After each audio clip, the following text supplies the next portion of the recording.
The Union Building in South Africa was built in the capital city of Pretoria. It was based on the same principle as the Acropolis in Greece. It is in the highest area in Pretoria and is visible from most of the city.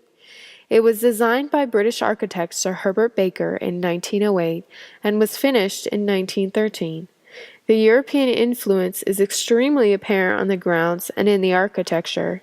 In the beginning, it housed the public service for the Union of South Africa, but now is the seat of the executive branch of South Africa's government and the Department of Foreign Affairs.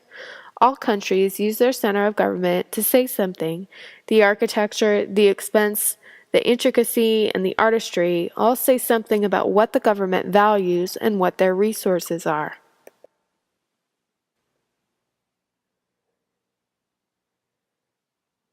The Erasmus Bridge, or in Dutch Erasmusbrug, is a symbol of Western European shipping, particularly transcontinental shipping. It is on one of the distributaries of the Rhine and connects North and South Rotterdam together. The port of Rotterdam is the second largest port in the world behind Shanghai. Most of Europe's goods go through here en route to other countries. The bridge was officially opened by Queen Beatrix in 1996 and was on the opening leg of the Tour de France in 2010. Architecturally ornate bridges are a country's way of showcasing their strength, wealth, and intelligence. A basic bridge would be enough to serve the purpose, but an ornate bridge tells other countries that Holland has enough extra wealth, manpower, and mental acuity to spend it on something frivolous. The Erasmus Bridge says the same thing as the Millennium Bridge in London, the Golden Gate Bridge in San Francisco, and the Helix Bridge in Marina Bay, Singapore do.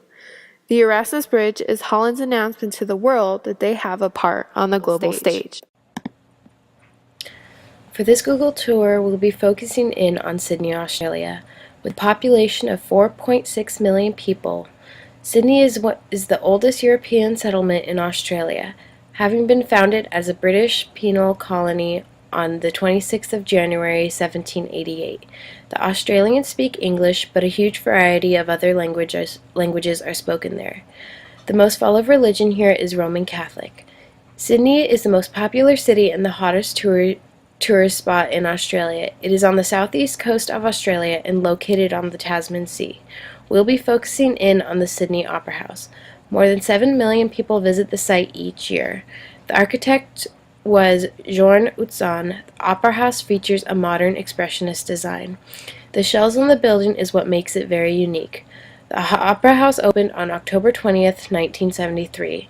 It has hosted over 1,500 performances each year, and the cost of the building was over $102 million.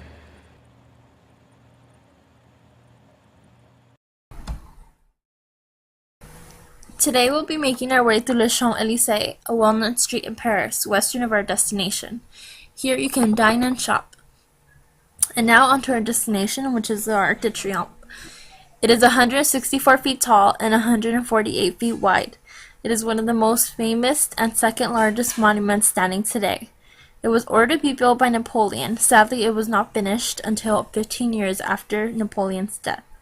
This arc was made to honor those soldiers who fought in the Revolutionary War and Napoleon's dream of world conquest.